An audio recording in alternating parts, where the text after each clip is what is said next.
तो हेलो दोस्तों, ये हमारा ब्लॉग है। तो इसमें आप लोग को बहुत अच्छी जानकारी सुनने को और देखने को भी मिलेगी। तो आप लोग लास्ट तक जरूर बने रहिएगा इस वीडियो में और फुल वॉच कीजिएगा इस वीडियो को। तो बहुत ही अच्छा है वीडियो।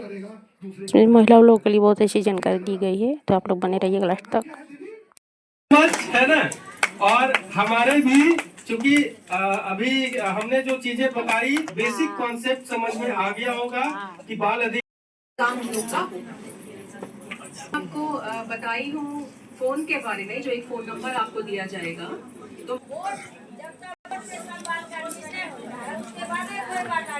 बिल्कुल ठीक, तो आप अच्छे से समझ गए। कोई दीदी है, आप HRF से कब सुने होंगे HRF फंड हम लोग के बारे में। उसी तरीके से अगर रात में मारपीट हो रही है दीदी को, एग्जाम्पल बोल रहे हैं, अब वो दीदी जो है तो अब जाके CLF को बताएगी, फोन करेगी, या फिर कोई ऐसा चीज है जो गुप्त वो नहीं चाहती है अपने आसपास CLF में चर्चा करने के लिए। तुरंत हो सकता है ना, कुछ बहुत ऐसे मामले हैं कि उनकी बेटी का कोई तंग कर रहा है, तो उससे हो सकता है उनके पास समस्या हो जाए, वो डायरेक्ट नहीं बताना चाह रही है, लेकिन तो हो सकता है क्या, हो सकता है ना। तो उस समय में दीदी CLF को तो नहीं बताने जाएगी, वो तो जाएगी, दीदी बदनाम हो जाए। और इसमें आप लोगों को भी ध्यान रखना होगा कि जो है बदनामी होता नहीं है, वो सब कुछ हम लोगों ने बना रखा है, लेकिन फिर भी कोई दीदी नहीं बताएगी क्योंकि हम लोगों ने माहौल ऐसा बना दिया है क्या। तो ऐसे केस में कॉल आ सकता है यहाँ पे, और ये कॉल हम लोग दीदी अधिकार केंद्र को भेजेंगे कि इसको साइलेंटली आप इसको जांच करिए, रजिस्टर्ड करिए और उसको CLF दीदियों से बात कीजिए। किससे बात कीजिए?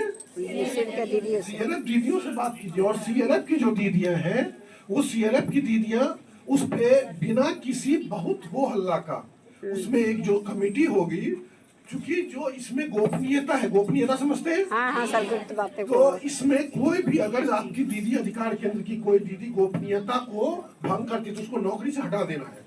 समझ गए बात? कि किसी का बात किसी को, ये सिर्फ कॉल सेंटर का मामला है, जो हेल्प डेस्क का मामला है, वहाँ पे CLF को बताया जाएगा, लेकिन इस मामले को कहीं चर्चा नहीं होनी चाहिए।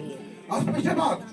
लेकिन अगर आपके मीटिंग में अगर ये बताने लगे, अगर आपके मीटिंग में ये चर्चा होने लगेगा, तब तो ये सबको न पता चलेगा, और लीडर जो है उनको थोड़ा पता हो सकता है। ठीक है, समझ गए मामला? तो आप, हाँ, लेकिन गोपनीयता, गुप्त रूप से इस पे काम करना है, ताकि उस दीदी को बहुत ज्यादा बिना हल्ला गुल्ला किए इस समस्या को निकाल करें। ठीक है,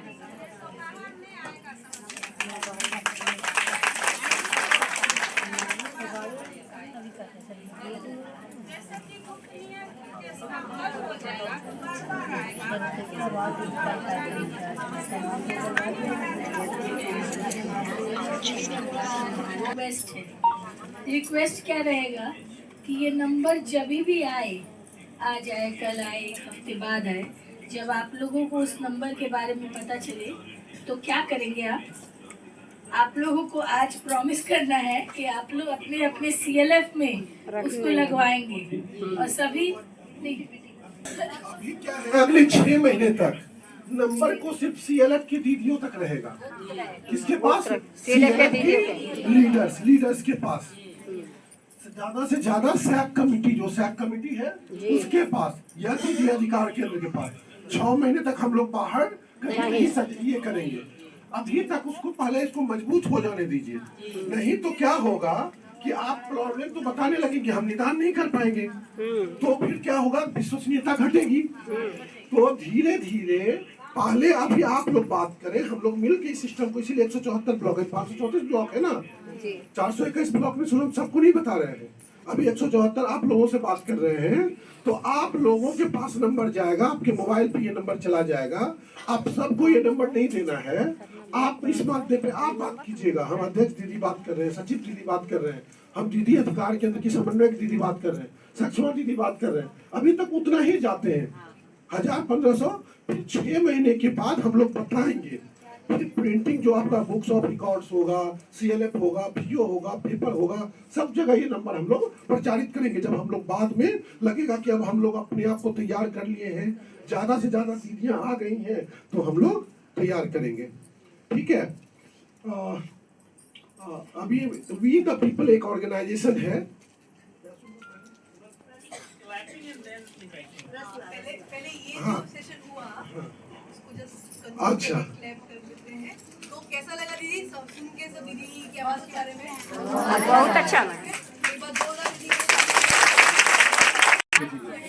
अपनी CLF में इस तरह का और सब चीज करेंगे। इस तरह के मामले को अगर आपको हम लोग टैग का स्ट्रक्चर नहीं बताए क्या अभी तक अधिकार दीदी का, अभी इसके बाद सेशन होगा तो आपको तरीका बताएंगे कैसे आना है केस, तब आपको ये समझ में आ जाएगा कैसे मामला आएगा, कैसे आपको बताएंगे। CLF में ये मामला तुरंत चर्चा नहीं होनी है।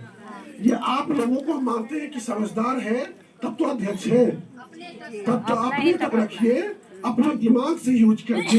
लेकिन अगर मान लीजिए कि अगर बहुत बड़ा प्रॉब्लम है, सब दहेज ले रहा है एग्जाम्पल, तो वहां पे आप नुक्कड़ नाटक करवाइए। ये मत बोलिए कि कौन दहेज ले रहा है, उसके घर के आसपास नुक्कड़ नाटक करवा सकते हैं ऑर्गेनाइज, तो उस तरह से काम करना है, ठीक है ना। अभी लेकिन बताना नहीं है सीधा कि तुम ही गड़बड़ी कर रहा है, ठीक है ना। अभी हम लोग इनडायरेक्ट चलते हैं, और जो डायरेक्ट जिस केस में मारपीट हो रहा है या चाकू लग जा रहा है, तो उस तरह के केस में डायरेक्ट आप बताइए, ठीक है ना। जिसमें एकदम तुरंत घर से कह रही कि नहीं कि घर से बाहर निकाल देंगे, ठीक है ना। दीदियों को नमस्ते, प्रणाम। मेरा नाम रसना है और मैं गया जिले से आई हूँ आप सभी के बीच।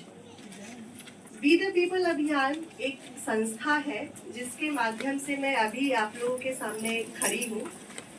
थोड़ा सा मैं पीपीटी में हेल्प चाहूँगी। ये हमारे छोटे छोटे नियम होते हैं ना कि भाई सभी लोग 9 बजे सो जाएंगे, इतने बजे सुबह उठने का टाइम है, ये खाने का टाइम है, ये बाहर जाने का टाइम है, ये ऑफिस का टाइम। तो इतना बड़ा देश है, हाँ, और इतने बड़े देश में अलग अलग तरह के लोग, तो उसको चलाने के लिए भी नियम कानून की जरूरत है। और वही क्या है, अगर हम आम भाषा में समझे, वो हमारे देश का संविधान है। तो सबसे पहले मैं जो संस्था है वी द पीपल अभियान, उसके बारे में आपको थोड़ा परिचय देना चाहूंगी। वी द पीपल अभियान संस्था सक्रिय नागरिकों को तैयार करने की संस्था है ना। हम सभी लोग, मैं अगर अपने बारे में बोलूं, मैं रसना हूँ, हो सकता है इसमें कोई पूनम हो, इसमें इस हॉल में नागरिक है। अरे वाह, आप लोग तो वही बहुत ज्यादा, वेरी गुड। तो हम सभी कौन है, नागरिक है। तो वी द पीपल अभियान जो है देश के सक्रिय नागरिकों को तैयार करती है, हाँ। और सक्रिय नागरिक क्या करते हैं, जिस समाज में हम लोग रहते हैं, जिस समुदाय में हम लोग रहते हैं, जैसे कि अभी बिहार में जीविका एक बहुत बड़े स्तर पे काम कर रही है, ऐसे ही वी द पीपल देश के अलग अलग राज्यों में जाकर, जैसे कि उत्तर प्रदेश, झारखंड, उड़ीसा, राजस्थान, अलग अलग राज्यों में जाकर अलग अलग पार्टनर संस्थाओं के साथ में, जो कि समुदाय के साथ मिलकर काम करती हैं, और समुदाय के साथ, ऐसे समुदाय के साथ मिलकर काम करती है जो कि वंचित है, वंचित समुदाय के साथ मिलकर काम करने में उन नागरिकों को अपनी आवाज उठाने के लिए प्रेरित करती है ना। कहाँ कहाँ अभी अपनी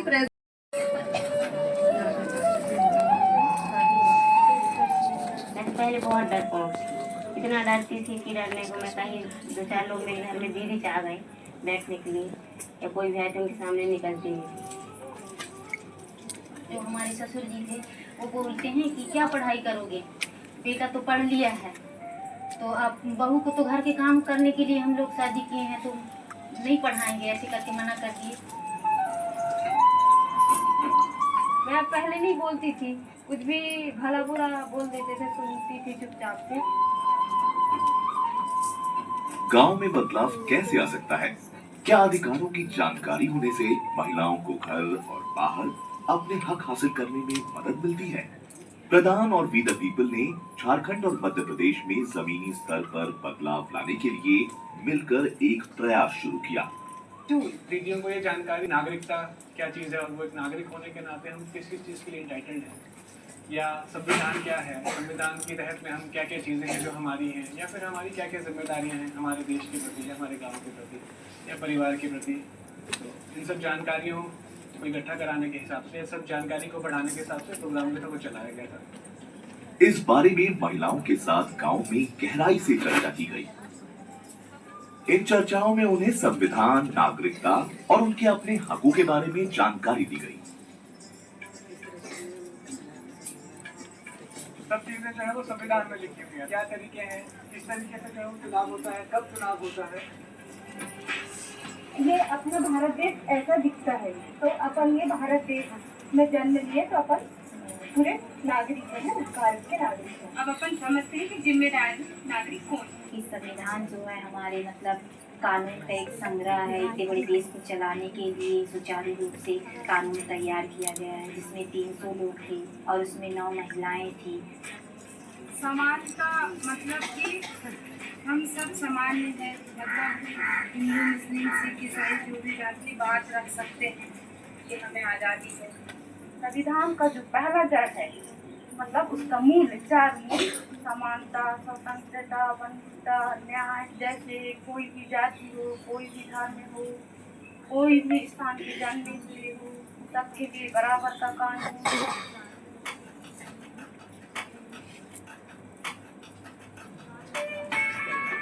महिलाओं को न केवल जानकारी दी गई, बल्कि इन जानकारियों का इस्तेमाल करके वे कैसे अपने अधिकारों को पा सकती है, ये भी बताया गया।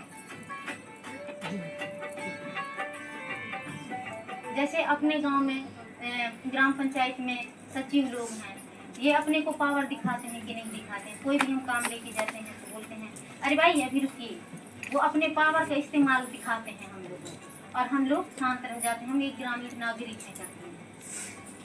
तो ऐसा अपन लोगों को नहीं बनना है जैसे कि ये लोग बने हैं।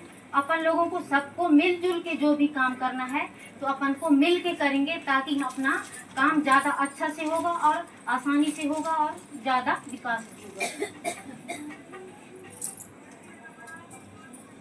महिलाओं के इन समूहों ने अपने गांव की अन्य महिलाओं को संगठित किया और उनके साथ भी इन अधिकारों की जानकारियों को बांटा। पर क्या सिर्फ जानकारी मिलने से बदलाव आ जाएगा? क्या महिलाएं सच में इन जानकारियों का इस्तेमाल करके सिस्टम में बदलाव ला पाएंगी?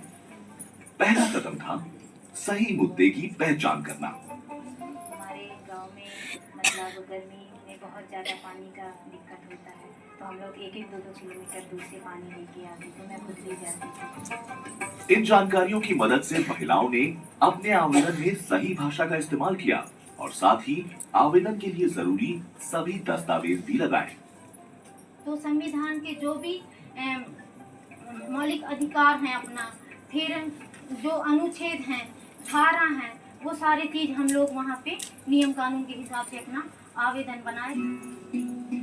संगठन ने महिलाओं को अधिकारियों से मिलकर सामना करने की हिम्मत दी, पर अब बड़ा सवाल ये था कि क्या उनकी आवाज सुनी जाएगी। उसके बाद में फिर आवेदन दिखाए तो वो बोले ये संविधान वगैरह का आपने क्या हो, गाँव का ये सारा चीज़ लगाए हुआ, क्या कौन सी पोस्ट में है? हम बोले कि नहीं कोई पोस्ट में नहीं है, हम लोग गाँव की सदस्य हैं। वो बोले कि हम जानकारी तो देंगे बोले, लेकिन अभी नहीं दे पाएंगे ऐसे करके। और फिर ने थोड़ा सा मेरे से बोल दिया था कि आप नहीं बोल सकते ये सब। तो ये बात वैसे मैंने बोला था, मैंने कहा मेरे को बोलने का पूरा अधिकार है। इस संविधान की किताब दिखाई, मैंने कहा आपने लिखा है कि मैं अपने अधिकार के लिए भी बोल सकती हूँ। रही बात जानकारी की, तो मैं सूचना के अधिकार के अंतर्गत तो मैं जानकारी ले सकती हूँ। जब महिलाओं ने हिम्मत और आत्मविश्वास से अपनी बात रखी तो अधिकारियों को उनकी समस्याओं को सुनना ही पड़ा। लेकिन फिर भी महीने बीत गए और उनकी समस्या पर कोई काम नहीं हुआ। फिर 10-12 दिन फिर गए, फिर उसमें भी बताए कि सर आप लोगों के पास हम लोग आए थे, लेकिन अभी तक ध्यान नहीं दिए हो कि क्या बात है ऐसे करके। तो नहीं हो जाएगा। पर इस बार अधिकारियों को महिलाओं की मांग सुननी ही पड़ी और आखिरकार महिलाएं पीने के पानी की सुविधा को अपने टोले तक लाने में सफल हुई। इस संघर्ष और उससे हासिल सफलता ने उन्हें एक नया आत्मविश्वास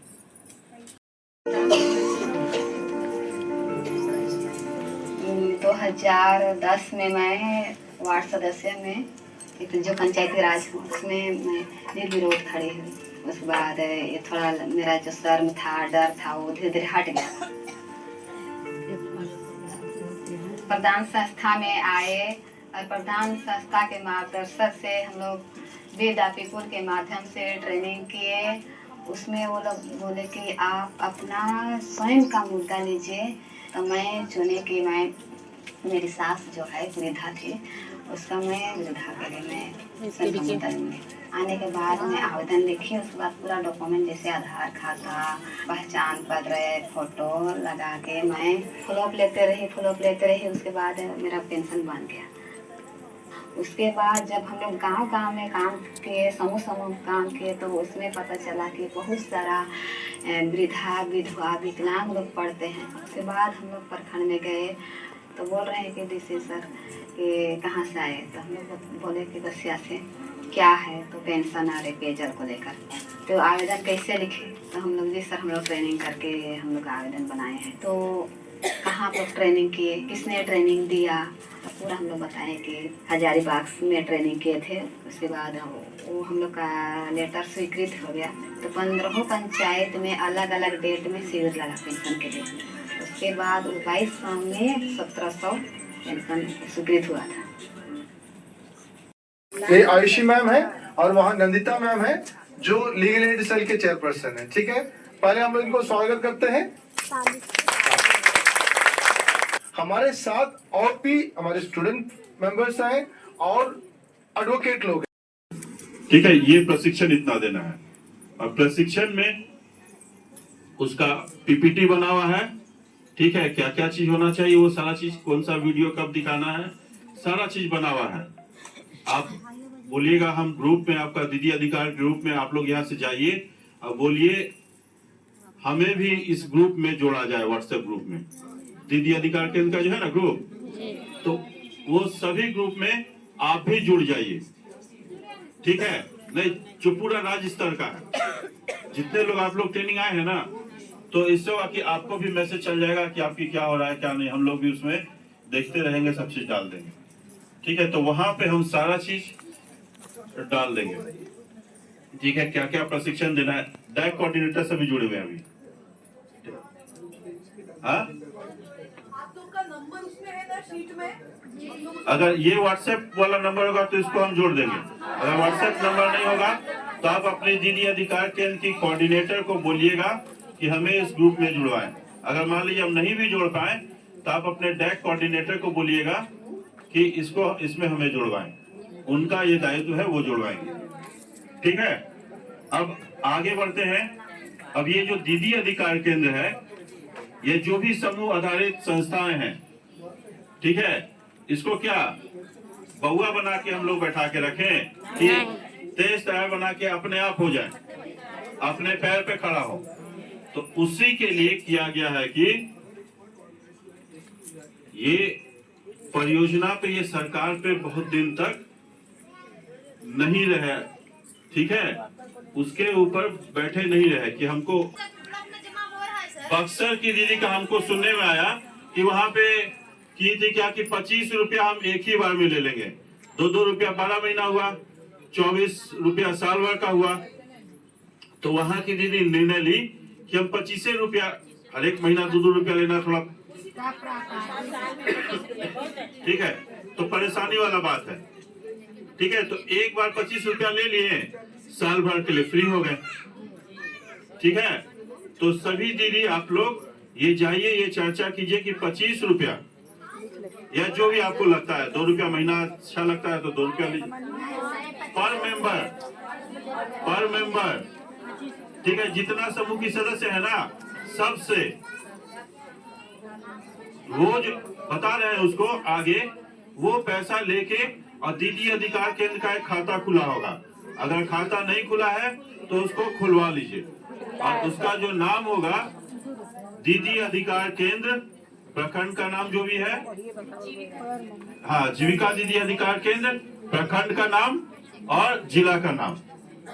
ठीक है, जैसे मान लीजिए जीविका दीदी अधिकार केंद्र नौबतपुर है तो नौबतपुर, पटना। हाँ,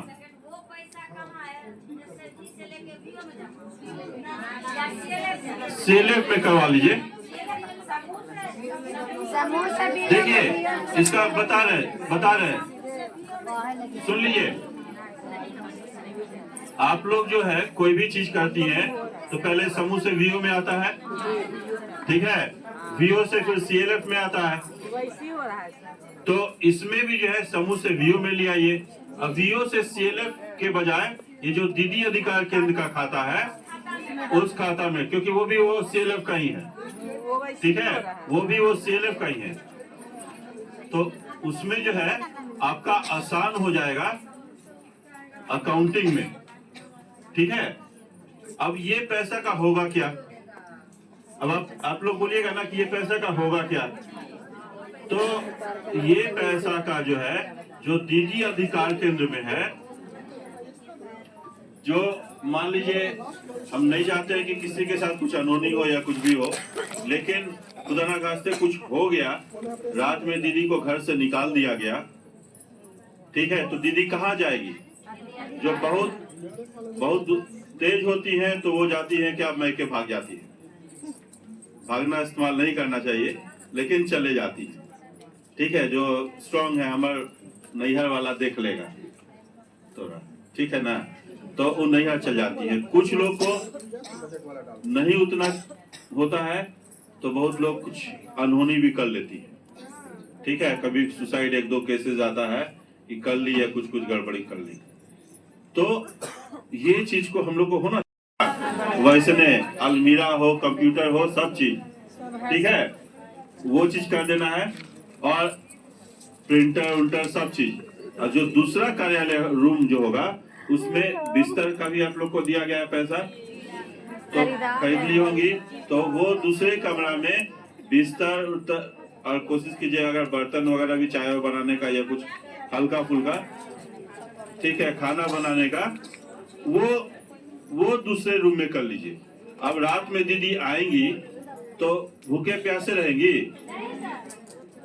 तो वहां पे खाने का भी उनका व्यवस्था हो जाएगा, रहने का भी व्यवस्था हो जाएगा। और उनके साथ में अकेले छोड़िएगा क्या उनको? नहीं, तो उनके साथ में चाहे तो आप लोग को अध्यक्ष सचिव को साध्यक्ष दीदी या सैक मेंबर जो भी नजदीकी दीदी हैं वो रह जाएं, या डैक कोऑर्डिनेटर या जो भी जिसमें सुगमता पूर्वक जो आसानी से हो सके उनको रख ले, या संचालन समिति उनको रख ले, और साथ में थाना को भी खबर कर दे, ठीक है। और आप लोग पहले ही जाके थाना से बात कर लीजिए, हमारा ऐसे है, उनको पत्र देना है तो पत्र दे दीजिए। और उस समय जो हो तो थाना को एक रिक्वेस्ट दे देना है कि एक महिला कांस्टेबल को यहाँ पे ऐसे घटना हुई है, तो एक महिला कांस्टेबल को यहाँ पे भेज दिया जाए, ठीक है। अब वो वहाँ रहेंगी, अब वो रहेंगी तो खाना पीना होगा, चाय पानी जो भी है, तो उसका खर्चा कहाँ से आएगा? यही जो 2-2 रुपया है, ठीक है। इसके अलावा हम आप जैसे मान लीजिए हॉस्पिटल जाते हैं, तो हॉस्पिटल जाते हैं तो कोई एक जान पहचान का आदमी मिल जाता है, मान लीजिए आप ही के प्रखंड का बातचीत में होता है ना कि हाँ हम वह प्रखंड के वह जिला के हैं, तो बड़ा एकदम आत्मीयता हो जाता है।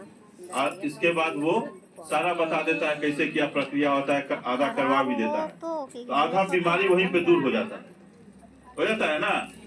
तो वैसे ही आपका जब